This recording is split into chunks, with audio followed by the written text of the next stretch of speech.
اسلامی تاریخ میں حضرت عیسیٰ علیہ السلام کا مقام نہایت عظیم ہے۔ قرآن کریم نے ان کا ذکر کئی مقامات پر کیا ہے اور آپ کو اللہ کے برگزیدہ رسولوں میں شمار کیا ہے۔ حضرت عیسیٰ علیہ السلام کی پوری زندگی معجزات، ہدایت اور اللہ کی قدرت کی نشانیوں سے بھری ہوئی تھی۔ آج کی گفتگو میں ہم حضرت عیسیٰ علیہ السلام کے ان معجزات کا ذکر کریں گے جو انسانیت کے لیے ایمان، بصیرت اور اللہ کی طاقت کا مظہر ہیں۔ حضرت عیسیٰ علیہ السلام کی ولادت بذات خود ایک عظیم معجزہ تھی۔ آپ کی والدہ حضرت مریم علیہ السلام تھیں، جو نہایت پاک باز اور عبادت گزار خاتون تھیں۔ اللہ تعالیٰ نے ان کو اپنی نشانی قرار دیتے ہوئے ایک ایسے بیٹے کی بشارت دی جو بغیر والد کے دنیا میں آئے گا۔ یہ معجزہ اس بات کا اعلان تھا کہ تخلیق صرف اللہ کے ہاتھ میں ہے۔ پیدائش کے فوراً بعد جب حضرت مریم علیہ السلام کو لوگوں کی طرف سے طعن و تشنیع کا سامنا کرنا پڑا تو حضرت عیسیٰ علیہ السلام نے اللہ کے حکم سے جھولے میں بول کر اپنی والدہ کی پاکیزگی کا اعلان کیا۔ آپ نے فرمایا، میں اللہ کا بندہ ہوں، اس نے مجھے کتاب عطا کی ہے اور مجھے نبی بنایا ہے۔ یہ منظر دیکھ کر لوگوں پر واضح ہو گیا کہ یہ بچہ عام نہیں بلکہ اللہ کی طرف سے ایک معجزہ ہے۔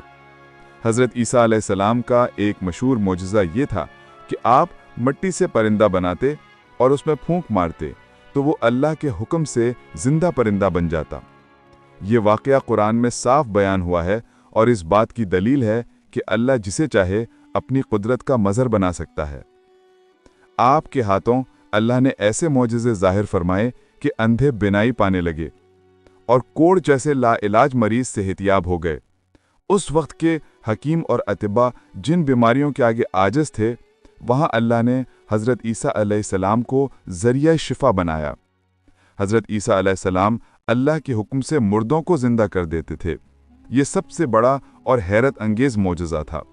جب کوئی شخص فوت ہو جاتا تو آپ دعا کرتے اور وہ دوبارہ زندہ ہو جاتا، لیکن حضرت عیسیٰ علیہ السلام ہمیشہ اعلان کرتے کہ یہ سب اللہ کے حکم اور اجازت سے ہے، میری ذاتی طاقت سے نہیں۔ حضرت عیسیٰ علیہ السلام لوگوں کے دلوں کا حال جان لیتے، وہ کیا کھاتے ہیں اور اپنے گھروں میں کیا ذخیرہ رکھتے ہیں، یہ سب اللہ کی طرف سے وحی کے ذریعے آپ کو معلوم ہوتا۔ یہ معجزہ بھی لوگوں کے لیے باعث یقین تھا کہ آپ اللہ کے نبی ہیں۔ حضرت عیسیٰ علیہ السلام کا ایک معجزہ یہ بھی تھا کہ اللہ نے آپ کو انجیل عطا فرمائی۔ آپ نے بنی اسرائیل کو حکمت، اخلاق اور توحید کا درس دیا۔ ان کی تعلیمات دلوں کو بدلنے والی تھیں اور ان کے الفاظ میں غیر معمولی تاثیر تھی۔ جب بنی اسرائیل نے حضرت عیسیٰ علیہ السلام کو قتل کرنے کا منصوبہ بنایا تو اللہ تعالیٰ نے آپ کو زندہ آسمانوں پر اٹھا لیا۔ یہ معجزہ بھی قرآن میں بیان ہوا ہے، وما قتلوا وما صلبوا ولکن شبہ لہم، یعنی انہوں نے نہ قتل کیا اور نہ صلیب پر چڑھایا بلکہ اللہ نے آپ کو اپنی طرف اٹھا لیا۔ حضرت عیسیٰ علیہ السلام کے معجزات میں سے ایک وہ بھی ہے جو ابھی ظاہر ہونا باقی ہے، اور وہ ہے ان کی دوبارہ زمین پر واپسی۔ مسلمانوں کا عقیدہ ہے کہ قرب قیامت حضرت عیسیٰ علیہ السلام دوبارہ آئیں گے، دجال کو قتل کریں گے اور زمین پر عدل قائم کریں گے۔ یہ آنے والا معجزہ پوری انسانیت کے لیے اللہ کی ایک عظیم نشانی ہوگا۔ حضرت عیسیٰ علیہ السلام کی زندگی اور معجزات ہمیں یہ سبق دیتے ہیں کہ اللہ تعالیٰ کی طاقت لامحدود ہے، وہ جسے چاہے اپنی نشانی بنا کر بھیج دیتا ہے۔ حضرت عیسیٰ علیہ السلام کے ہر معجزے میں انسانیت کے لیے ہدایت کا پیغام چھپا ہوا ہے۔ ان کی تعلیمات اور معجزات ہمیں اللہ کی بندگی، سچائی اور عدل کی طرف بلاتے ہیں۔